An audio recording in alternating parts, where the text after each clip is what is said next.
कहानी नीरू की है। पंजाब की नीरू की शादी दिल्ली के राहुल से होती है। दिल्ली कितना बड़ा शहर है ना, लेकिन आप लोगों का घर तो बहुत छोटा है। हमारे पंजाब में तो ये बड़े बड़े घर होते हैं कि मजा ही आ जाता है। कोई बात नहीं नीरू, मैं भी तुम्हारे लिए बहुत बड़ा मकान बनाऊंगा बहुत जल्दी।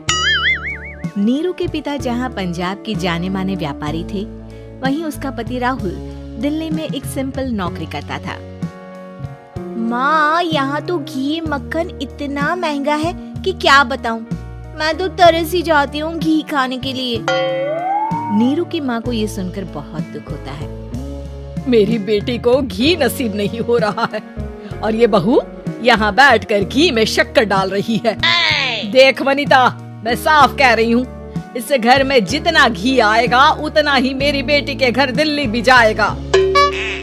अरे ये क्या बात होती है माँ जी, बेटी का उतना ही करो जो अच्छा लगे। अब क्या मायके से घी और मक्खन तक की सप्लाई करोगी आप? हाँ, मेरी बेटी किसी चीज को तरसे मुझसे बर्दाश्त नहीं होता। अब क्या था, नीरू के मायके में 2 किलो घी आता तो 2 किलो दिल्ली जाता नीरू के पास। एक दिन, माँ बड़ी गर्मी पड़ती है दिल्ली में। इस घर में तो एक ही एसी है और वो भी ड्राइंग रूम में। सारा परिवार एक ही कमरे में सोता है। हाँ बेटा, वो तो हर घर की कहानी है। यहाँ भी एक ही एसी है। अरे बिल इतना आता है कि क्या बोलूं। तभी वहाँ राकेश आ जाता है। माँ, थोड़ी देर में यहाँ कुछ प्लम्बर आएंगे मेरे कमरे में एसी लगाने, जरा ध्यान से लगवा देना ना माँ। ओए, ऐसे कैसे तेरे कमरे में एसी लगेगा? हाँ राकेश, एक बार बात तो कर लेता। अरे पापा, वो वनिता को गर्मी में नींद नहीं आती। ड्राइंग रूम में सबके साथ सोने में वो अनकंफर्टेबल है, इसलिए। अरे पूरे परिवार के साथ वहाँ तेरी बहन नीरू भी तो सोती है, वो नहीं हो रही क्या अनकंफर्टेबल? समझ रहा है ना? अगर एसी लगेगा तो एक दिल्ली में तेरी बहन के कमरे में भी लगेगा, तभी तू लगा सकेगा। राकेश वनिता को सारी बात बताता है। वनिता करती भी क्या, मन मार कर बैठ जाती है। माँ, ये लोग ठीक नहीं है, क्या करूँ मैं? अरे बेटी, यहाँ आ जा, तू यहाँ आकर रह ले। अरे छोड़ दे ऐसे पति को। कैसे छोड़ दूँ माँ? समाज क्या कहेगा, लोग क्या कहेंगे? वैसे भी मेरा एक बेटा है मयंक। अरे हटा बेटा, तेरी उम्र ही क्या है, इतनी परेशान रहेगी तो काम कैसे चलेगा। खैर, बात आई गई हो जाती है। माँ को लगता है कि नीरू ठीक है, तो वहीं नीरू के मन में एक ही लाइन चल रही होती है, यहाँ आजा। माँ ने तो बोल ही दिया है कि यहाँ आजा। बस मयंक थोड़ा सा बड़ा हो जाए, इन गरीबों को छोड़कर मैं वापस माँ के पास ही चली जाऊंगी। वो इसी सोच में बाजार में चल रही थी कि मैम, आपका दुपट्टा जमीन को छू रहा है। नीरू जैसे ही उस लड़की की तरफ देखती है, देखती ही रह जाती है। हाय रे, कितना सुंदर लड़का है ये। अब क्या हुआ? मैंने कहा आपका दुपट्टा। तो खुद ही उठाकर दे दो ना। लड़का समझ जाता है कि नीरू उस पर फिदा हो चुकी है। वो उससे उसका नंबर लेकर चला जाता है। अब क्या था, नीरू और रोहित में लगातार बातें होने लगती है।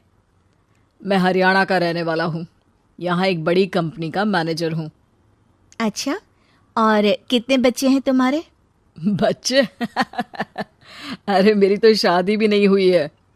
तुम बताओ, शादी करोगी? नीरू शर्मा जाती है।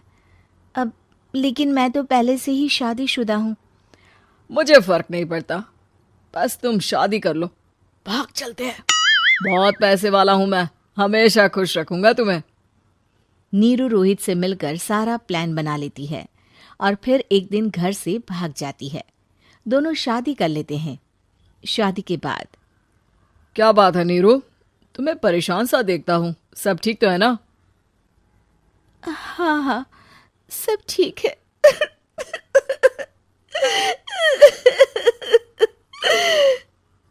ये कहते कहते ही वो रोने लगती है।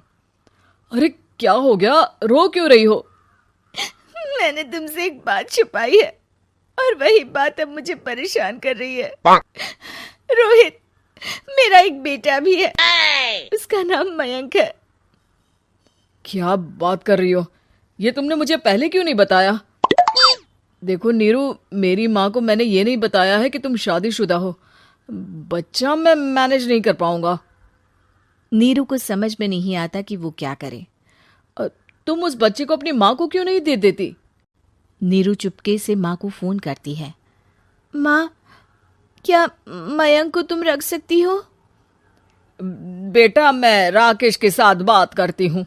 आखिर घर का बेटा वही है, जो वो बोलेगा।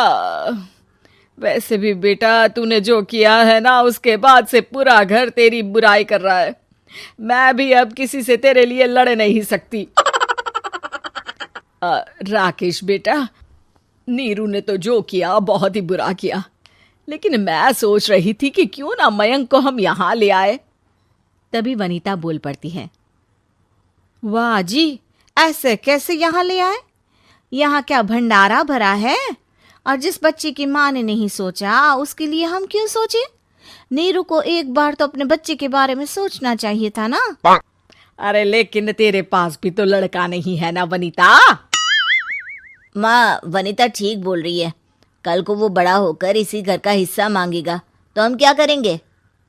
माँ कहती भी तो क्या, वो चुप रह जाती है। वहीं नीरू का पहला पति कहता है। माँ, अगर आज भी वो वापस आ जाए तो मैं उसे माफ कर दूंगा। बेटा, गरीबी चीज ही ऐसी है, क्या करेगा? तू तो अब मयंक का सोच। वो बेचारा तो बिना माँ का हो गया। मयंक के खातिर तू दूसरी शादी कर ले बेटा। लोगों के लाख समझाने के बाद नीरू के पहले पति की शादी रिद्धि से हो जाती है, जिसके पहले पति से 2 बच्चे होते हैं। देखो जी, मैंने शादी सिर्फ बच्चे के खातिर की है। मैंने भी शादी सिर्फ बच्चों के खातिर की है। वहीं नीरू के दूसरे पति के मन में ये बात घर कर जाती है कि नीरू एक मासूम बच्चे को उसके खातिर छोड़ कर आई है। अब देखो नीरू, मुझे लगता है कि जो औरत अपनी कोख का बच्चा छोड़ सकती है, वो तो कुछ भी कर सकती है। कल को तुम्हें मुझसे अच्छा कोई मिल गया तो तुम तो मुझे भी बाय बाय कर दोगी ना। नीरू को अब उसका दूसरा पति ताने देना शुरू कर देता है। तंग आकर नीरू उसकी यहाँ से भागकर अपने पहले पति के पास चली जाती है। लेकिन ससुराल में क्या लेने आई है नीरू, मयंक को? नहीं नहीं सासू माँ, मुझसे गलती हो गई, मुझे माफ कर दीजिए। नीरू, अब वक्त खत्म हो गया है, मेरी शादी हो चुकी है।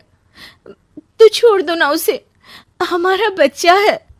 मैं आपको अपनी माँ नहीं मानता, मेरी नहीं मान तो बात अच्छी है।